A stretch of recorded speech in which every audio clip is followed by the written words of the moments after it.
আজ আমরা যাকে নিয়ে কথা বলবো তিনি ঋতুপর্ণ ঘোষ, পরিচালক ঋতুপর্ণ ঘোষ। শুধু পরিচালক বললে হয়তো একটু ভুল হয়ে যাবে। তার আমরা অন্যতম পরিচয় পেয়েছি তার বিভিন্ন পত্রপত্রিকায় লেখালেখির মাধ্যমে। তার মধ্যে অন্যতম ছিল ফার্স্ট পার্সন। বাঙালির একজন আইকন বলা হয়ে থাকে ঋতুপর্ণ ঘোষকে। আজকের এই বিশেষ দিনে আমরা আমাদের বাওয়ালির আইকন অমিত দাসের কাছেই শুনব ঋতুপর্ণ ঘোষের কিছু কথা। এই মুহূর্তে আমরা যেখানে রয়েছি এটি চোখের বালির সিনেমার সেই দৃশ্যের সেই ঘরে, এবং এই ঘরেই আমরা আজকে স্মৃতিচারণা করব ঋতুপর্ণ ঘোষের। তো আমি অমিতদার কাছে যাব। অমিতদা, এটা আজকে আমাদের কাছে একটা খুব গুরুত্বপূর্ণ এবং খুব একটা মেমোরেবল ডে, যেখানে চোখের বালি শুটিং হয়েছিল সেই ঘরে আমরা বসে রয়েছি, এবং সেখানে তুমি বাওয়ালির একজন আইকন হিসাবে আজকে বাংলা চলচ্চিত্রের একজন আইকন বলা যেতে পারে, বাংলার আইকন ঋতুপর্ণ ঘোষকে নিয়ে আলোচনা করতে চলেছ। তো কিভাবে আমরা শুরু করব আজকে এটা? ঋতুপর্ণ ঘোষের কথা বলতে গেলেই একদম আমার ছোট্টবেলায় চলে যেতে হয়। যখন চোখের বালি শুটিং হচ্ছে তখন আমার বয়সটা অনেকটাই অল্প।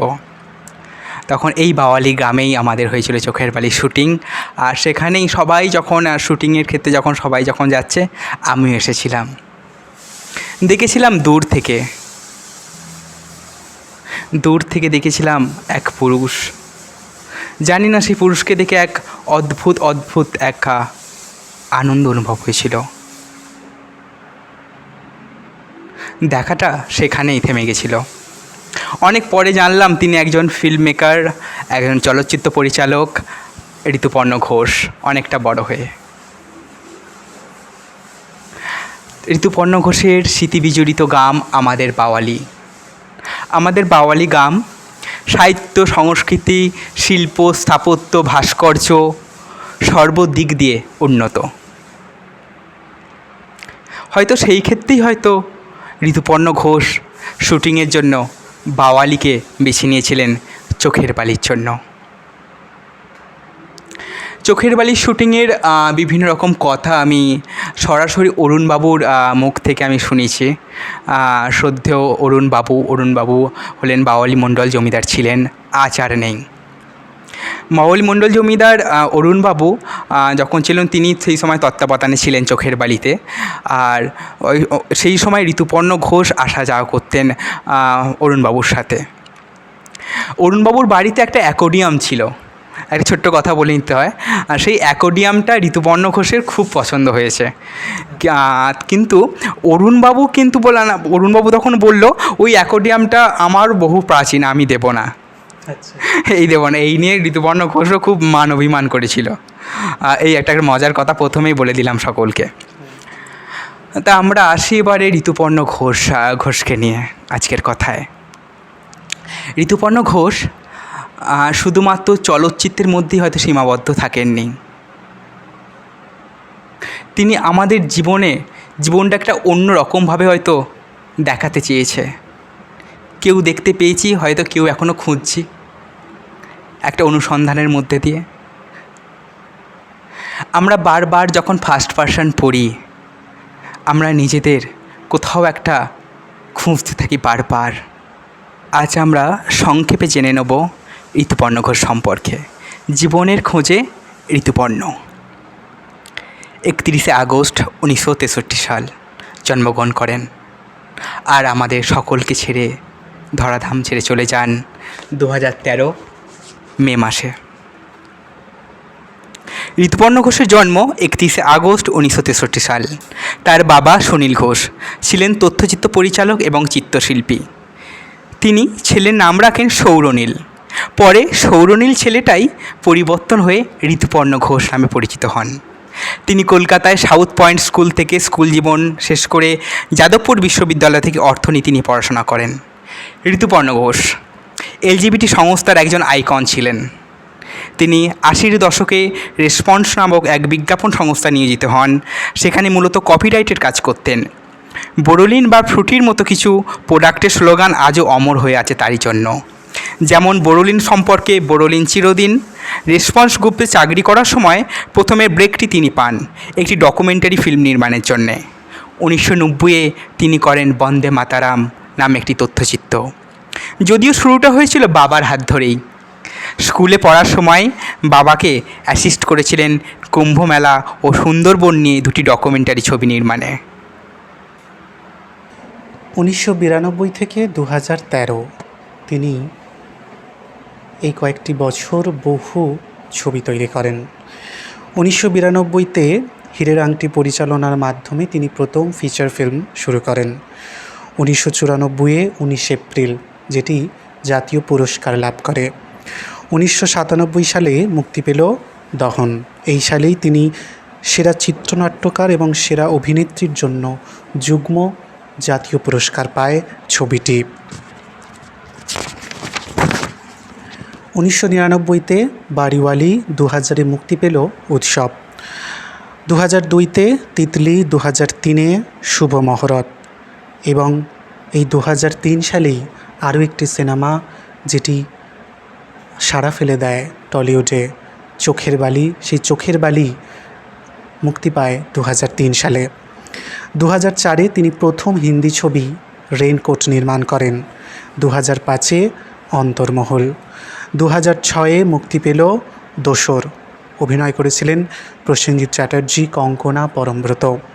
2007-এ মুক্তি পায় ঋতুপর্ণ ঘোষের প্রথম ইংরেজি ছবি দ্য লাস্ট লেয়ার। সেখানে অভিনয় করতে আমরা দেখতে পেয়েছিলাম অমিতাভ বচ্চন, প্রীতি জিন্টা থেকে অর্জুন রামপালের মতো অভিনেতা অভিনেত্রীদের। 2008 সালে মুক্তি পেল খেলা।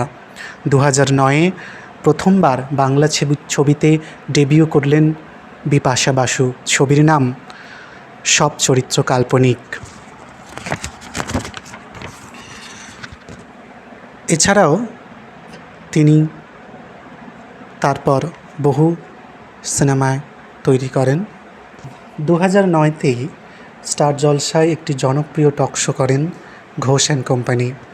2010-এ মুক্তি পেল আবহমান। 2011-তে তিনি অভিনয় করলেন কৌশিক গাঙ্গুলির ছবি আরেকটি প্রেমের গল্পতে। এছাড়াও ওই বছর মুক্তি পায় মেমোরিজ ইন মার্চ। 2011-এ মুক্তির পর আবার 2012-তে তাকে আমরা অভিনয় দেখতে পাই চিত্রাঙ্গদা সিনেমায়। এই ছবিটিতে দুর্দান্ত অভিনয় এবং পরিচালনার জন্য জাতীয় পুরস্কারের মঞ্চে বিশেষ জুরি পুরস্কারে ভূষিত হলেন ঋতুপর্ণ ঘোষ। 2013 সাল ঋতুপর্ণ ঘোষের জীবনাবসান। তার শেষ চলচ্চিত্র হিসেবে মুক্তি পেল সত্যান্বেষী। শরদিন্দু বন্দ্যোপাধ্যায়ের চোরাবালি গল্পকে অবলম্বন করে এই ছবি। ব্যোমকেশ বক্সী চরিত্রে আমরা দেখতে পেয়েছিলাম সুজয় ঘোষকে এবং অজিত চরিত্রে অনিন্দ্য চট্টোপাধ্যায়কে। এই বছরই তাহার নামটি রঞ্জনা সম্প্রচারিত হয় স্টার জলসায়। সেখানে মুখ্য চরিত্রে ছিলেন অলকানন্দ রায় এবং গার্গী রায়চৌধুরী। আজ আমরা কথা বলবো ঋতুপর্ণ ঘোষের ফার্স্ট পার্সন নিয়ে। কিছু গল্প, কিছু কথা, কবিতা আর তার মধ্যে কিছু গান। ঋতুপর্ণ ঘোষের সব চরিত্র কাল্পনিক সিনেমাটা যদি আমরা দেখি, সেখানে বারবার কবিতা এসে যায়, কবিতায় ধরা পড়ে। তার মধ্যে জয় গোস্বামীর কবিতা, আমাদের সকলের পরিচিত নন্দর মা, সেটা আমি পাঠ করে শোনাচ্ছি।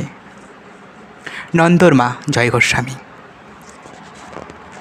সেই কোন দেশ ছেড়ে আমরা যাচ্ছিলাম, কোন দেশ ছেড়ে আমরা যাচ্ছিলাম, পেরিয়ে পেরিয়ে উঁচু নিচু ঢালু মাঠ, শিশির ভেজানো কাঁটাতার গাছপালা। আলপথ নেমে আমরা যাচ্ছিলাম, ধান ক্ষেত ভেঙে আমরা যাচ্ছিলাম, ছোট বোন আর মা বাবা, গ্রামের লোক। তার পাশে আমি, দুলালি না প্রিয়বালা। বাবা মার ডাক বাড়িতে দুলালি বলে, প্রিয়বালা নাম দিয়েছিল পাঠশালা। 2-3 ক্লাসের লেখাপড়া সবে শুরু। গ্রামকে কে বলল পালা, পালা রে সবাই পালা। সারা গ্রাম নিয়ে পালিয়ে যাচ্ছিলাম, মা বাবা দু বোন পালিয়ে যাচ্ছিলাম, ঝোপঝাড় ঠেলে হাজা মজা নদী ঠেলে পথে ঘুমন্ত দাঁড়িয়ে খড়ের চালা, ঘুমন্ত বেড়া চালে ঘুমন্ত লাউ, উঠোনে শোয়ানো গরুর গাড়ির চাকা, শোয়ানো লাঙল দাওয়ায় শিউলি গাছ, ঘোড়া নিম গাছ চাঁদ অর্ধেক ঢাকা। শব্দ না করে চলে যায়, তবু ডাল নিচু হয়ে এসে ছুঁয়েছে কপাল মাথা। শিশির ঠান্ডা ভেজা খসখসে হাতের পাতার মতোই গাছের পাতা। কত কত মাঠ পার হয়ে তারপর জিরিয়ে নিয়েছি গাছের তলায় বসে।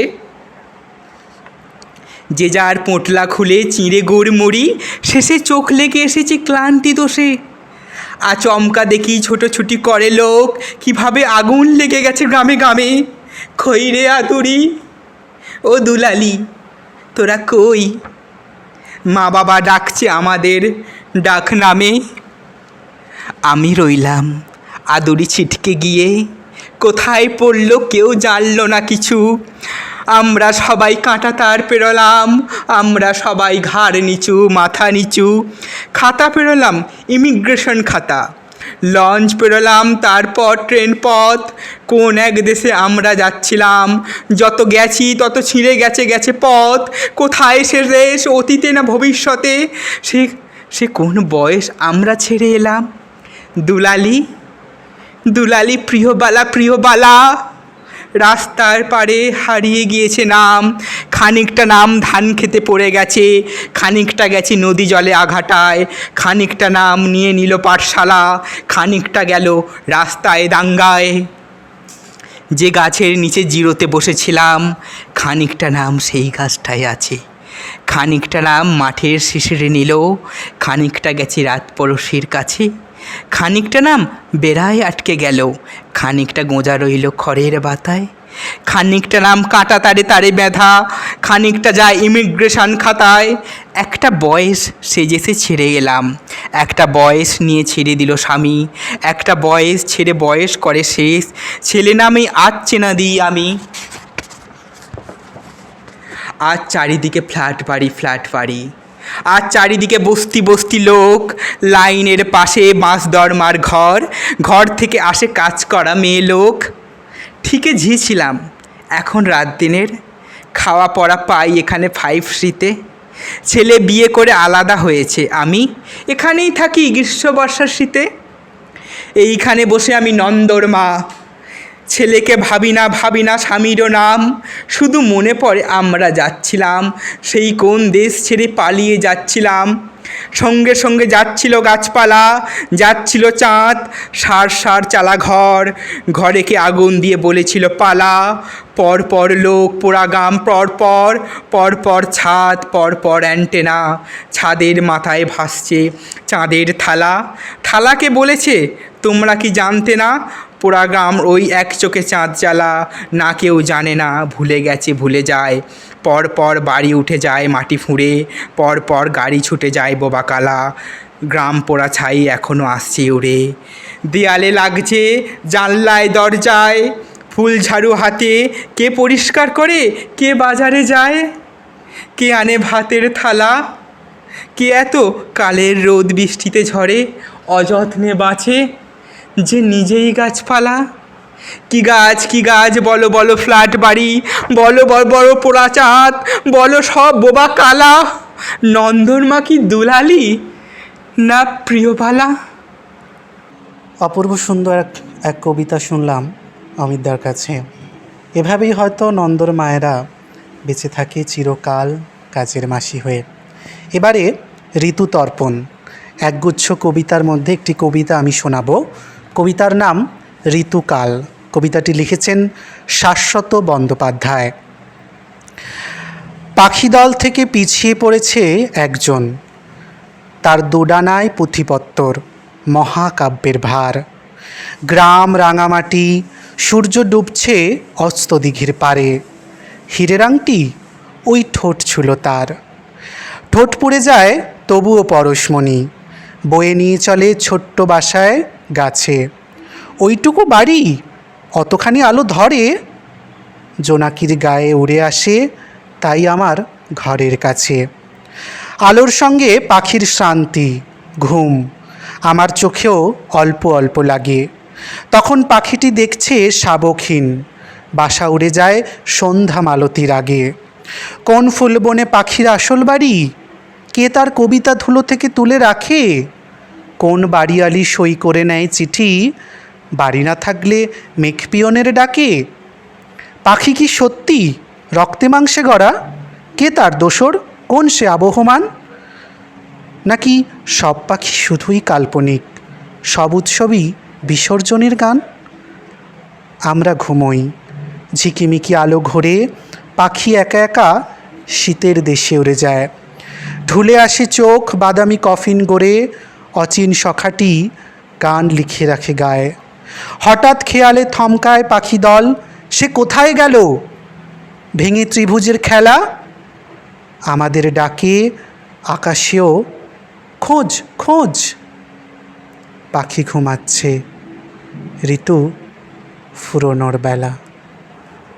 ঋতুপর্ণ ঘোষ যেভাবে রবি ঠাকুরকে আশ্রয় করে নিয়েছিলেন, সেই একইভাবে মহাভারতকেও আশ্রয় করেছিলেন তার সৃজনশীলতার জগতে।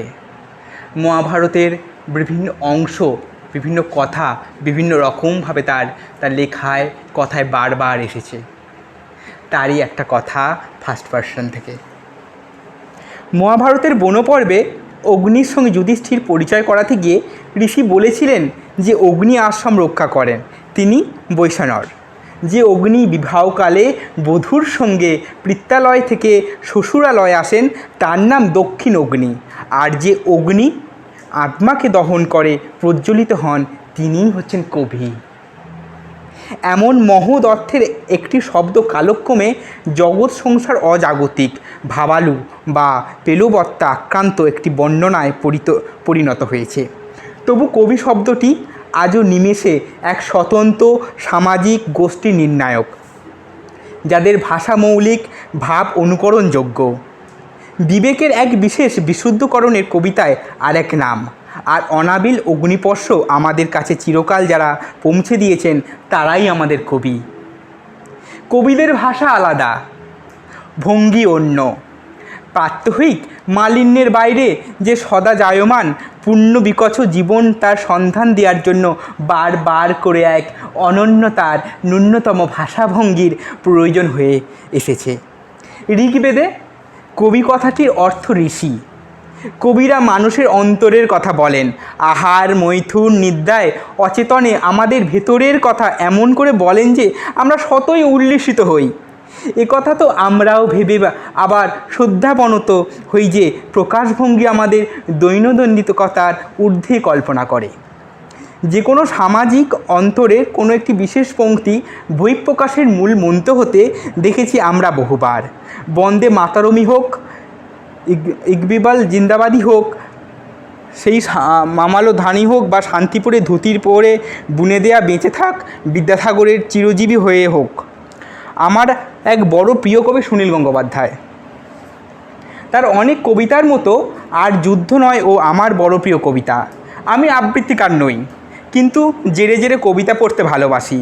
সুনীলদার এই কবিতাটি আমি বহুবার নিজে নিজে পড়েছি। বহু বন্ধু বান্ধবদের কাছে ঘরোয়া আড্ডায় পড়ে শিহরিত হয়েছি। মনে জোর পেয়েছি, ভেতরে যদি কোনো শক্তি থাকে মুহূর্তের জন্য হলেও তা জাগ্রত হয়েছে। আমরা তা আমাদের আয়ুষ্কালে বঙ্কিম, রবীন্দ্রনাথ, সক্রিয় নজরুলকে পাইনি। সুনীলদার এই কবিতাটি আমাদের অনেক তারুণ্যের গোপনে মনের বিদ্রোহের এক বিজয় কেতন হয়ে গেছে। সুনীলদার একটি সুপরিচিত কাব্যগ্রন্থ আছে, 7 পৃষ্ঠা, তোমার সঙ্গে। তার 35 পৃষ্ঠায় কবিতাটি মুদ্রিত হয়েছে, সঙ্গে সুনীলদার নিজের লেখা ভূমিকাটি পড়ল কবিতাটির অন্তর্দাহ অনেক বেশি প্রজ্জ্বল প্রাজ্জ্বল থেকে। তাই ভূমিকাটি এখনও উদ্ধৃত করেছি, তারপর কবিতাটি তুলে দিলাম। ল্যাটভিয়ার রিগা শহর থেকে 30 মাইল দূরে, মধ্যে অনেকখানি ফাঁকা জায়গা। সেখানে দাঁড়িয়ে আমি অভিভূত হয়ে পড়েছিলাম। আমার মতন কঠোর লোকেরাও কান্না এসে গিয়েছিল। 40 বছর আগে এই স্থানটি তো 80,000 শিশু, বৃদ্ধ, নারী, পুরুষকে ঠান্ডা মাথায় খুন করা হয়েছে। আমি কনসেন্ট্রেশন ক্যাম্পের অনেক বর্ণনা আগে পড়েছি, কিন্তু বইতে পড়া আর নিজের সেরকম কোনো স্থানে উপস্থিত হওয়ার মধ্যে উপলব্ধি অনেক তফাৎ। সেখানে দাঁড়িয়ে আমার হঠাৎ মনে পড়ল একটি বিখ্যাত চেকোস্লোভাকিয়ার যুদ্ধ বিরোধী উপন্যাসের লাইন, কার দিকে তুমি গুলি ছুঁড়ছ হে, এখানে সবাই মানুষ। বাকি লাইনগুলো সেই অনুষঙ্গে লেখা, হয়তো ঠিক সুললিত কবিতা হলো না, কিন্তু লাইনগুলো একইভাবে আমার মনে এসেছিল, ঠিক সেই রকমই লিখে গেছি। কার দিকে তুমি গুলি ছুঁড়েছ হে, এখানে সবাই মানুষ। তুমি কে গ্রহান্তরের দলছুট? তুমি কি কখনো দেখনি মাটিতে ঘুমন্ত কোনো শিশু, জানলার ধারে দাঁড়ানো একলা শূন্য দৃষ্টি নারী? কার দিকে তুমি গুলি ছুঁড়ছ হে, এখানে সবাই মানুষ। নামাও রাইফেল, এ পৃথিবী তোমার একলার নয়, এ পৃথিবী লোভের ঘৃণার উন্মত্ততার নয়। আমার কান্না পেয়ে যাচ্ছে, আমি তোমার দিকে আর তাকাতে পারছি না।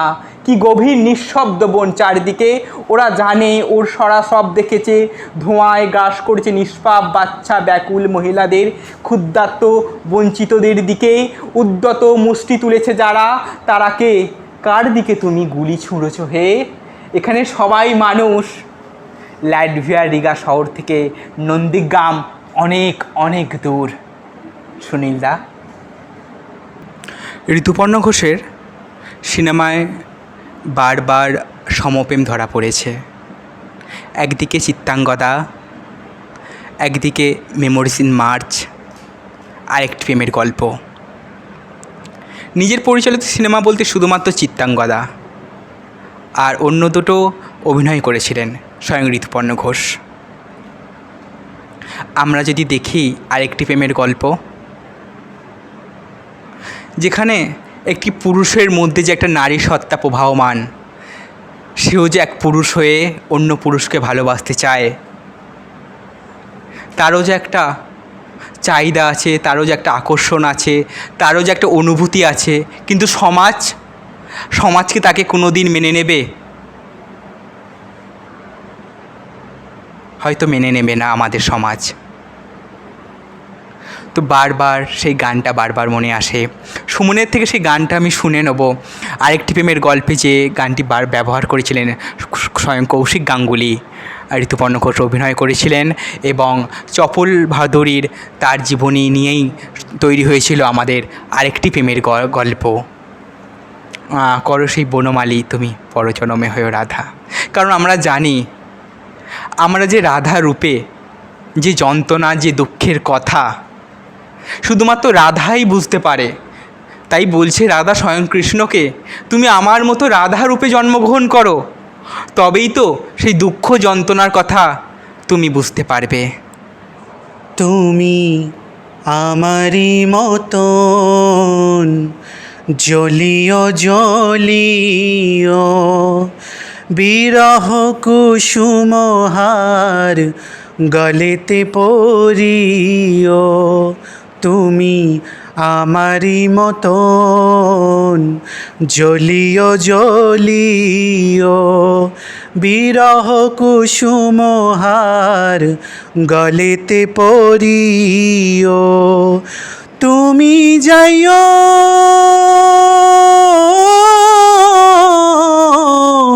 যমুনার ঘাটে, তুমি যাইও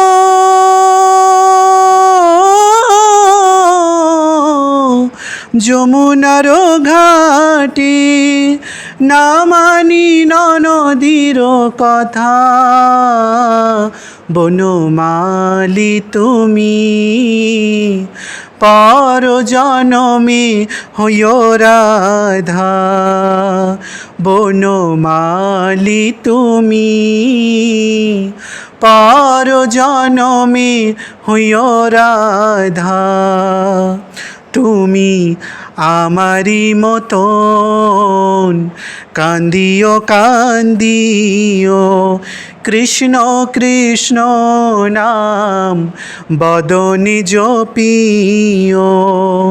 তুমি আমারই মতন কান্দিও কান্দিও, কৃষ্ণ কৃষ্ণ নাম বদনে জপিও। তুমি বুঝিবে তখন নারীর বেদন তুমি বুঝিবে তখন, নারীর বেদন রাধার প্রাণে কত ব্যথা। বনমালী তুমি পর জনমে হইও রাধা, বনমালী তুমি পর জনমে হইও রাধা। তুমি আমারি মতন মরিও মরিও, শ্যাম কলঙ্কের হার গলেতে পরিও। তুমি পড়িও তখন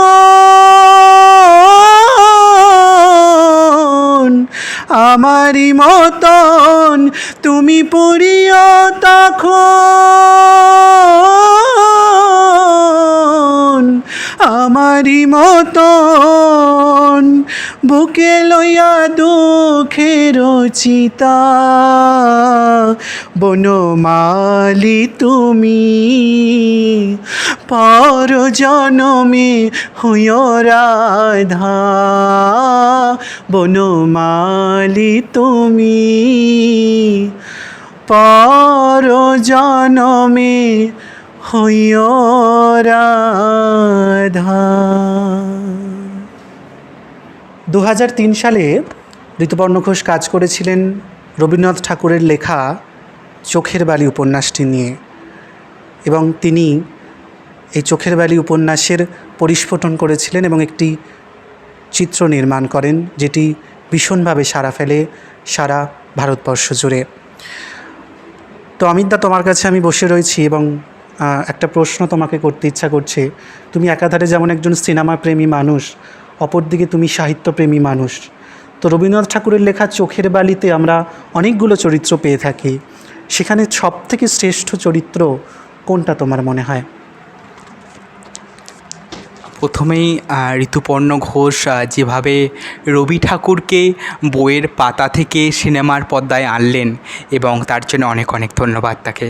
যে আমাদের তরুণ প্রজন্ম যেভাবে রবি ঠাকুরের থেকে অনেকটা দূরত্ব দ্বারা তৈরি হচ্ছিল, তার জন্যই হয়তো এক সিনেমার মাধ্যমে এক নতুন প্ল্যাটফর্ম তৈরি করলো, এবং আমরা বহু বহু মানুষ যারা চোখের বালি, আমরা যারা পড়িনি সরাসরি, কিন্তু চোখের বালি সিনেমাটা দেখেছি অন্তত, সেটা থেকে আমরা রবি ঠাকুরকে অনেক কাছের করে পেয়েছি, এবং তার গল্প কবিতার সাথে সাথে আমরা উপন্যাসের আমরা অনেকটা কাছে চলে গেছি।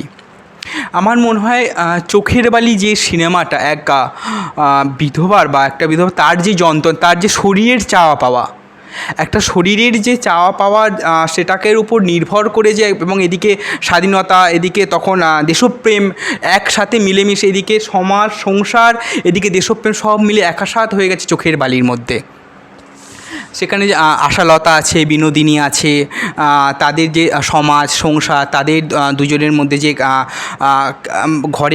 ঘরের অন্দরমহলের কথা বারবার আমরা দেখতে পেয়েছি। কিন্তু আমার মনে হয় এখানে সবথেকে যে বিশেষ যে চরিত্রটি বিহারী চরিত্রটাকে আমি সবথেকে গুরুত্বপূর্ণ এই কারণেই বলবো যে বিহারী চরিত্র এমন একটা চরিত্র যেখানে সকল কিছুর ঊর্ধ্বে বিহারী, যেখানে কোনো ছোট্ট কোনো গণ্ডির মধ্যে সে আবদ্ধ নেই। কোনো সেও তো একজন পুরুষ, তারও তো মনে অনেক রকম ইচ্ছা জেগেছিল, কিন্তু সেই ইচ্ছার বাইরে গিয়েও সে একটা নিজের সেই ইচ্ছাটাকে সে দেশপ্রেমের কাজে লাগাতে চেয়েছে, দেশ সেবায় নিজেকে নিয়োজিত করতে চেয়েছে। তার ব্রহ্মচর্য জীবন থেকে যা কিছু আমরা যে চরিত্রটা এখানে দেখানো হচ্ছে চোখের বালিতে, সেই সময় একজন পুরুষ এখানে স্বয়ং বিনোদিনী যেখানে তাকে করছে, তো এখানে সমস্ত কিছু তাকে রিফিউজ এখানে করে নিজের জীবনটাকে একটা দেশপ্রেমের কাজে লাগাতে চেয়েছে। এর থেকে মহৎ চরিত্র রবি ঠাকুর যে এইরকম একটা চরিত্র আমাদের সামনে এনেছে এই কারণেই যে আমরা ছোট মায়ের বন্ধনে আমরা আটকে না থাকি, আমরা কোনো ভালো কাজ করার জন্য হয়তো এইভাবেই স্যাক্রিফাইস করতে হয় আমাদের নিজের দেশের জন্যে, আমাদের জন্মভূমির জন্যে, সকল কিছুর জন্যে। আমার মনে হয় বিহারী চরিত্রটাই সবথেকে গুরুত্বপূর্ণ এবং সবথেকে বিশেষ একটি চরিত্র আমার মনে হয়।